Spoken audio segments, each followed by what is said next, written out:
Right, let's talk about the paths in Star Rail. You've either used the path way too many times for your sanity to handle, or you've never even once touched that path in your lifetime.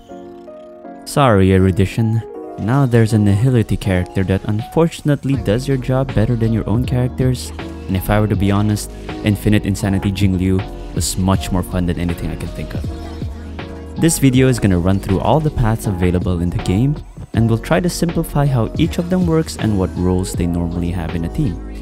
If you're just starting out in the game, then this would be perfect for you to get a gist of what each path does.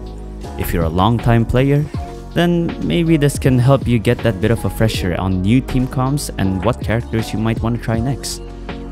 Without further ado, my name's Liffy, and welcome back to Casual Guides to Games Star Rail Edition.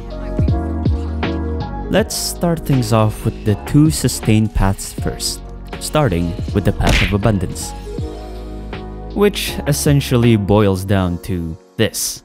Heroes never die! The characters who follow the Path of Abundance all focuses around making sure that your team's HP never makes it to the red.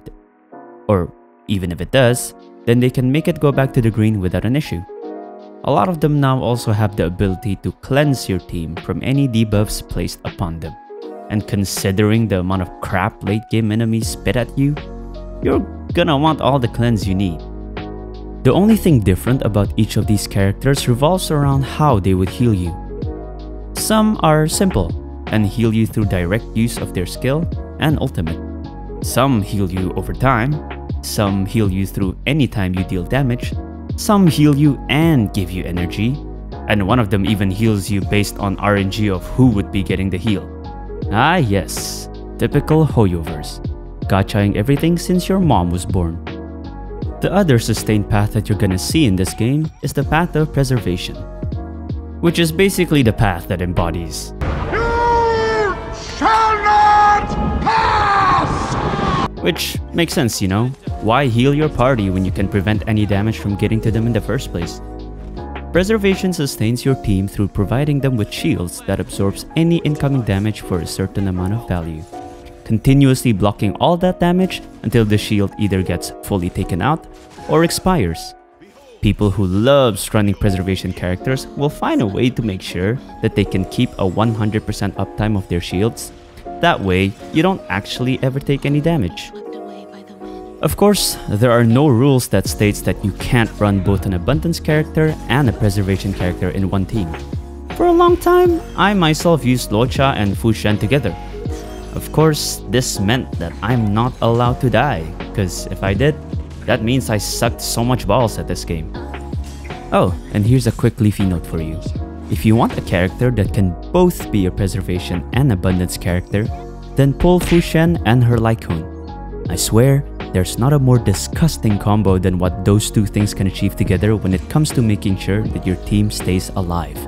She's a preservation in nature, but has an ult that heals you for a tiny bit, and with her light cone in hand, she'll be able to heal you for a significant amount every time a new wave of enemies comes around. And yes, this also applies to when you start a battle, so don't be too scared about going into a battle with your HP kind of in the low. Right. Now with the sustained characters out of the way, we can go into the more nitty-gritty paths. So let's start with Harmony, the path that can turn Dynamite into... Honestly, you can run an ad for this path. Your DPS doing weak sauce damage, slap a Harmony character like Ronmei, Bronya, or Tingyun alongside them, and your stocks will go through the roof. Your team feels slow? Why not bring a Nasta and bring all your allies up to speed? Need more skill points? Well, Sparkle's there to serve you. Or you serve her. I don't know anymore. Harmony acts as the primary setup to how your team's combo would be. Having them geared towards going before your DPS will be important to make sure that your DPS can get their needed buffs before they go and ram some steel into your enemies. Except for Bronya, in which case you would want for her to go after your DPS so that you can give your DPS another turn just by using her skill. With a decent Harmony by your side, you can have more freedom in deciding what other types of characters you want to put next to your main DPS. Which, speaking of, let's move on to the DPS paths. You have 4 main DPS paths in this game, which are the Hunt, Destruction, Erudition, and Nihility. But for now, we'll talk about the first three since Nihility is a bit emo and has its own thingamabob to get through, so I'll save it for last. First of all, let's boil the first three paths down to its core playstyle. The hunt revolves around single target damage and being quick. Like, quick. Basically, never giving your enemies a turn until they die. Destruction revolves around dealing single target or AoE damage at a cost, so you keep attacking until either your enemies die or you die trying. Erudition, on the other hand, revolves around dealing AoE damage until your character suddenly decides to, you know what, I'm gonna follow-up attack out of nowhere and finally kill this guy. It's important to note, however, that each of these playstyles can very much leak into one another, especially considering more newly released characters such as Ratio, Topaz, and Aventurine. We're finding more and more follow-up attacks and other mechanics filtering into other paths. Some characters even have eidolons that pretty much grants them the ability to play like a path different to their original one. For example, Jingliu's Burst and Insanity attack is a spread attack by default, meaning that they won't do as much damage as a full-on single target attack would do if there's only one enemy left on the field. But with her E1, that basically negates that downside, and she pretty much does increased single target damage, effectively turning her into a hunt character just like that. Yep, she's broken alright. Essentially, after you understand what those three paths do, building a team will eventually begin from picking which one of these playstyles you want to end up focusing on. It's rare for you to be able to utilize two different DPS paths in one team, so if you're starting out, try to just understand how to play one DPS path, and then branch out once you are both comfortable enough to veer into different playstyles, and once you finally have the characters to start playing those different paths. Now, on to the last path, which is Nihility.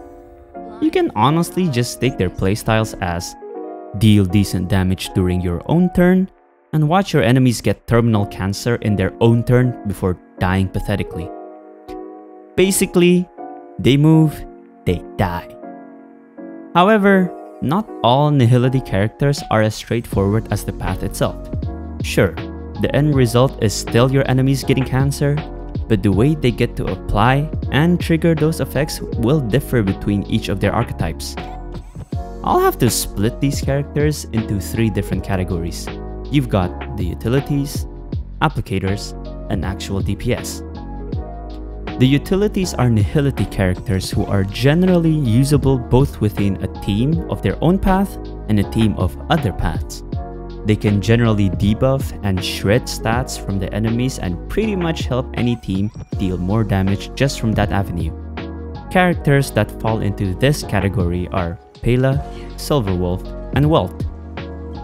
Applicators are characters that are there to support the damage capabilities of other Nihility characters and Nihility characters only.